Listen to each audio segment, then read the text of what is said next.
తర్వాత రాశి వృశ్చిక రాశి. వృశ్చిక రాశి వారికి 2025 ఫిబ్రవరి 1 నుంచి 28వ తారీఖు వరకు ఏ విధంగా ఉందో గురువుగారి ద్వారా తెలుసుకుందాం. ఇప్పుడు 2025వ సంవత్సరం ఫిబ్రవరి నెల 8వ రాశి వృశ్చిక రాశి. ఈ వృశ్చిక రాశి ఫలితాలు చెప్పుకున్నాం. ఈ వృశ్చిక రాశికి గురువు, కేతువు ఇద్దరు బాగున్నారు. మిగతా 6 గ్రహాలు బాగాలేవు. కేతు 11 ఉంటే మంచి జ్ఞానం ఇస్తాడు. జీవితంలో కీర్తి వచ్చే పని చేస్తారు. మరి గురువు సప్తమంలో ఉన్నాడు. భార్య కూడా మంచి గొప్ప పనులు చేయిస్తుంది. అయితే ఈ రాశి వారికి వచ్చేటప్పటికల్లా వృశ్చిక రాశికి అర్ధాష్టమంలో శని ఉన్నాడు. ఈ శని చాలా ఇబ్బంది పెడతాడు. ఇప్పటికీ చాలా దండగలు, చాలా నష్టాలు, చాలా కష్టాల్లో పడి ఉన్నారు. మేష వృశ్చికయోర్భౌమః, కుజుడు అధిపతి. ఈ కుజుడు రక్త సంబంధమైనటువంటి వాడు కుజుడు. భూమి కారకుడు కుజుడు. ఈ భూమి కారకుడు ఎట్లా ఉంటాడు అంటే, వృశ్చిక రాశిని గురించి ఏదో అంటున్నాను మాత్రం అనుకోవద్దు. తేలుగా ఇచ్చాడు వృశ్చిక రాశి. వృశ్చికం అంటే తేలు. ఈ తేలుకి ఏమంటే ముందు కొండ ఉంటుంది. అది ఇనుము చాలదు. ఇదివరకు ఇత్తడి గుండెలు ఉండేవి, పెద్ద పెద్ద గుండెలు, అరిచైతే మందాలు ఉండేవి. ఆ కొండతో అట్లా కొడితే సన్న బెజ్జం మాత్రం పడదు, శాంతం. ఒక మేకు కొడితే కొడితే చిన్న చుక్క పడుతుంది, అట్లా పడుతుంది. వెనక నుంచి కొండితోటి దాని మీద విషం వేస్తుంది. ఆ విషం వేస్తే రూపాయి బిళ్ళ వెడల్పుల మొత్తం చిరుమెత్తి పొడి రాలిపోతుంది. ఆ వృశ్చికం యొక్క స్వభావం అటువంటిది. అయితే ఆ వృశ్చికానికి మరి కుజుడికి ఆడ మనిషికి దగ్గర సంబంధాలు ఉన్నాయి. ఎటువంటి సంబంధాలంటే, భూమి ఎటువంటిది? భూమి నుంచి పండంది ఏదైనా ఉందా? అసలు భూమి నుంచి రాంది ఏదైనా ఉందా? ఆఖరికి భూమి నుంచి ఏమవుతుందంటే, ఈ ప్రాణి పోయిన తర్వాత పైకి వెళ్ళిపోతుంది. మరి సూర్యమండలానికి ఇంకా పైన అమ్మవారు ఉంది. ఆ అమ్మవారి దగ్గరికి వెళ్ళిపోతుంది ప్రాణి. అక్కడికి యమలోకం నుంచి అక్కడికి వెళ్తుంది. మోక్షానికి పోతే అక్కడికి వెళ్తుంది. కాదు ఎంత పాపం చేసినా కొద్దిగా నా పుణ్యం ఉంటుంది, పుణ్యానికి అక్కడికి వెళ్తుంది. అక్కడి నుంచి మనిషి జన్మ. మళ్ళీ ఈ జన్మ రావాలంటే వర్షం కురిసినప్పుడు ఈ ప్రాణి నీటిలో కలిసి ఉంటుంది, వాయువు రూపంలో కలిసి ఉంటుంది. ఈ ప్రాణం అవుతుంది, ఈ నీటితో కలిసి కింద పడుతుంది. అది భూమిలో పోతుంది. ఈ భూమిలో పోయిన తర్వాత నీరు వస్తుంది కదా, నీటితో కలిసి ప్రాణం వస్తుంది. మరి విత్తనాలు రావచ్చు, చెట్టు పీల్చుకుంటే దాంతో ప్రాణం వస్తే ఒక విత్తనమై చెట్టు కావచ్చు. కాదండి మనం మంచులు తాగితే మన శిశువు పుట్టచ్చు. ఏ జాతికి ఆ జాతికి పుట్టక రావచ్చు. అది వాళ్ళు చేసుకున్న పూర్వజన్మ దుష్కృతాల వల్ల వస్తుంది. అట్లాగే ఆ కుజుడు ఎవడి పాపానికి తగిన ఫలితం వాడికి ఇస్తాడు, ఎవడి పుణ్యానికి తగిన ఫలితం వాడికి ఇస్తాడు. చేరు గనక కుట్టి ఒక దెబ్బ కొట్టి విషం కక్కితే ఆ గుండెకి ఏమైపోతుందో, ఒక ఆడ మనిషి జోలికి వచ్చిన వాడి గతి కూడా అదే పడుతుంది. అనవసరంగా పోతే వాడి గతి అదో గతే. కానీ మిత్రం మైత్రం అనురాధం అనురాధస్య సంజ్ఞికం అని ఉంది. అనురాధ మిత్రత్వాన్ని చేకూరుస్తుందిట. అందులో మరి మనోరోగాలు పోతాయిట. అనురాధ నక్షత్రంలో వర్షాలు కురిస్తే మనోరోగాలు పోతాయిట, మనోవ్యాధులు పోతాయిట. అంత మంచి వర్షం కురుస్తుందిట. మరి ఆ వృశ్చికం, అనురాధ నక్షత్రం, మరి మరి కుజుడు, తర్వాత ఆడమనిషి, మరి పుట్టబోయేటువంటి జీవరాశి, వీటన్నిటికీ అటువంటి సంబంధాలు ఉన్నాయి. ఈ సంబంధాల్లో ఏది కావాలన్నా భూమిలో నుంచి వచ్చేటువంటి విషవాయువులు వస్తున్నాయి, మరి ఆయిల్స్ వస్తున్నాయి, మరి కిరసనాలు వస్తుంది, మంచినీళ్ళు వస్తుంది, మరి అన్నీ ఏవి కావాలంటే వస్తున్నాయి. భూమిలో పాతి పెడతారు. కొన్ని ఇదివరకు విప్ప పువ్వు సారా అనేవాళ్ళు. విప్ప పువ్వుతోటి ఆ సారా తయారు చేసి ఒక కుండలో పోసి భూమిలో పాతి పెడతారు. అది ఇంత టైం అని తీస్తారు. అది తీస్తే అది కూడా ఆ సారా ఎట్లాంటిదంటే మందుల్లో కలుపుతారు. అదే ఆల్కహాల్ అంటున్నారు. అట్లాగే ద్రాక్ష సవాలు ఉంది, అవి కూడా భూమిలో పాతి పెడతారు. ఓ రోజు నాకు ఒంట్లో బాగుండకపోతే మా చెల్లెలి మామగారు ఆయుర్వేద వైద్యుడు, ఆయన తిరిగిపోతే ద్రాక్ష సవాని ఇచ్చాడు.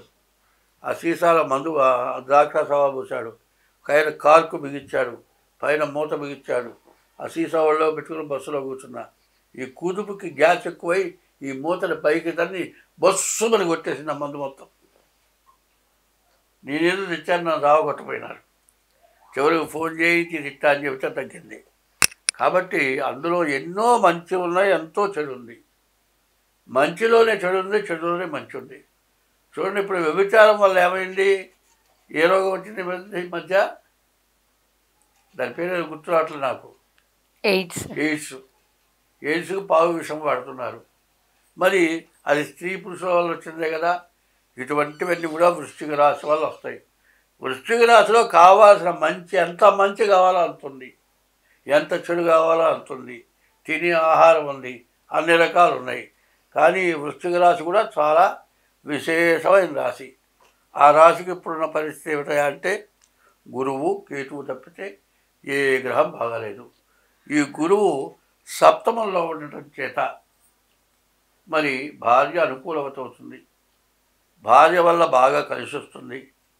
ఇప్పుడు ఇంటిని చూసి ఇల్లాలని చూడమన్నారు. ఇంటికి రాగానే ఓ చీపురు ఒక చోట, విడిచిన గుడ్డలు ఒక చోట, అంట్లు ఒక చోట, కుర్చీలో ఏ చెంబులో పెట్టి ఎవరు కూర్చుంటారని వెళ్ళాకుండా అంటే అబ్బో మహాతల్లిరా అంటాడు నాబోటాడు.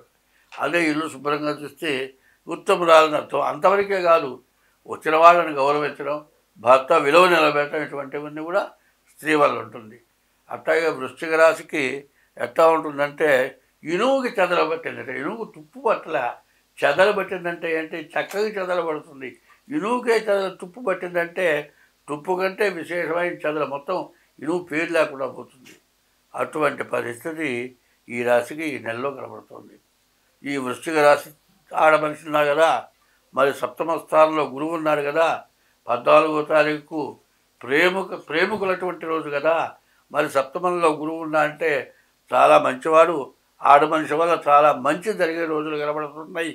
కాబట్టి ఈ రాశి వాళ్ళు ఏంటంటే ధర్మం ఎట్లా ఉంటుందంటే సన్యాసిగా అన్నా జీవించాలట, సంసారిగా ఉన్నా జీవించాలట.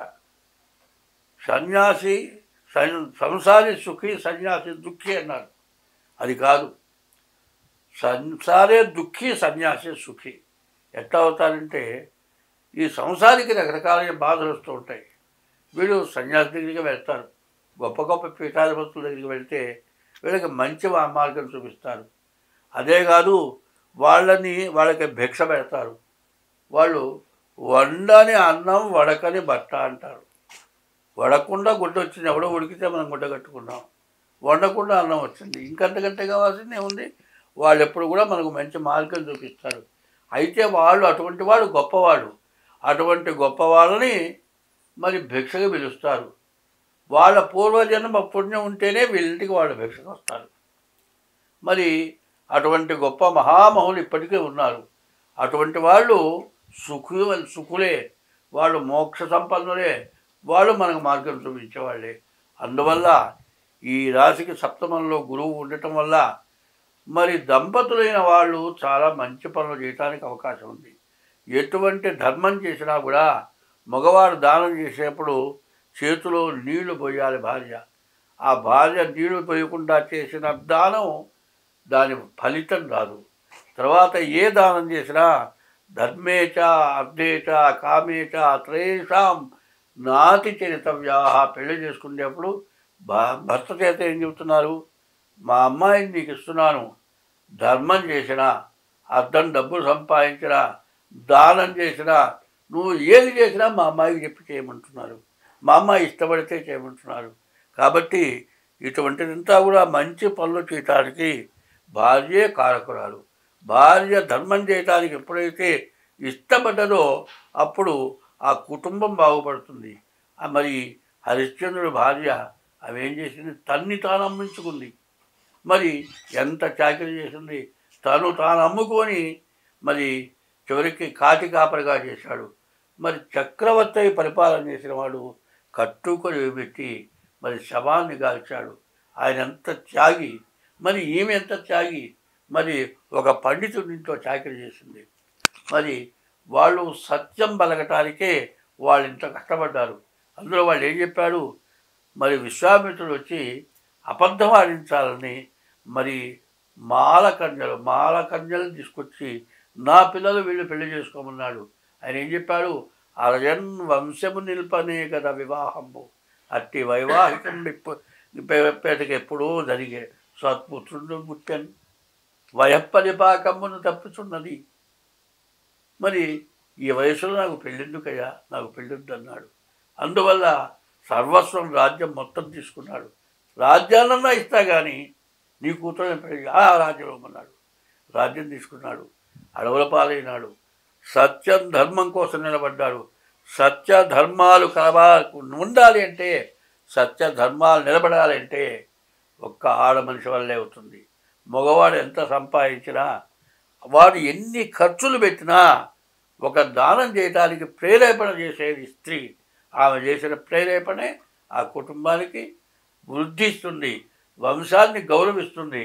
మరి సత్యవతి భర్త ప్రాణాన్ని తీసుకొచ్చింది. మరి అత్తమామల కళ్ళు తెచ్చింది. మహాపతివ్రత ఎవరు? ఇవాళ ఆ రకంగా నడుచుకోవాల్సిన అవసరం ఉంది. అందువల్ల ఈ వృశ్చిక రాశి చాలా గొప్ప రాశి. అయితే వాళ్ళ ప్రవర్తన వల్ల చాలా బాగుంటుంది. అయితే ఈ రాశికి సప్తమంలో గురువు ఉండటం చాలా విశేషం. తర్వాత ఏకాదశిలో కేతు ఉండటం ఇంకా విశేషం. మరి చంద్రశేఖరేంద్ర సరస్వతి స్వామివారికి కేతు మంచి ఉన్నత స్థానంలో ఉండటం వల్ల ఆయన నడుస్తున్న దేవుడైనాడు. పరమపదించినా కూడా ఆయన దేవుడిగా అందరూ పూజిస్తున్నారు. ఆయన చెప్పిన మాటలు ఈ రోజు వరకు ఉన్నాయి. ఆయన చెప్పిన మంత్రానుష్ఠానం వల్లే మేము ఇవాళ బతుకుతున్నాం. మేము బతుకుతున్నామంటే ఆయన ఇచ్చిన మంత్రానుష్ఠానం, ఆయన శిష్యులు ఇచ్చిన అనుష్ఠానమే మేము చేసుకుంటున్నాం. ఇవాళ ఆయన శిష్యుడు ఒకడు మా గురువు గారు. ఆయన చెప్పిన ఆ మంత్రం జపం చేసుకున్నందువల్ల ఇవాళ ఈ నాలుక మీద మాట అనేది ఒక శ్లోకం రావాలి. ఆ శ్లోకం ఎక్కడో శ్లోకం, ఆ శ్లోకం ఇప్పుడు ఎట్లా వస్తుంది? మరి ఆ వాక్కు ఆ సరస్వతి వాళ్ళ దయ వల్ల వచ్చింది. కాబట్టి ఈ రాశి వాళ్ళు బాగుండాలన్నా ఈ వృశ్చిక రాశికి మంచి సమయం వచ్చింది. ఏంటి? గురువు సప్తమం, కేతువు ఏకాదశం. కేతువు మంచి స్థానంలో ఉన్నాడు, సప్తమంలో గురువు ఉన్నాడు, కడత్త స్థానంలో గురువు ఉన్నాడు. కాబట్టి భార్య మంచిని ప్రేరేపిస్తుంది, దాన్ని భర్త అనుసరించాలి, మంచి జ్ఞానం కలగాలి. మళ్ళీ ఉత్తమమైన జన్మ రావాలంటే ఇదే టైము. ఇట్లాంటి టైంలో కష్టాలని కాదు ఆలోచించాల్సింది. ముందు జాతకం చూపించుకొని ఎవరైనా పెద్దవాళ్ళు చెప్పింది చేస్తే వాళ్ళ జీవితం వ్యర్థం కాదు, మంచి ఉన్నత స్థితికి పోతుంది. స్వస్తి.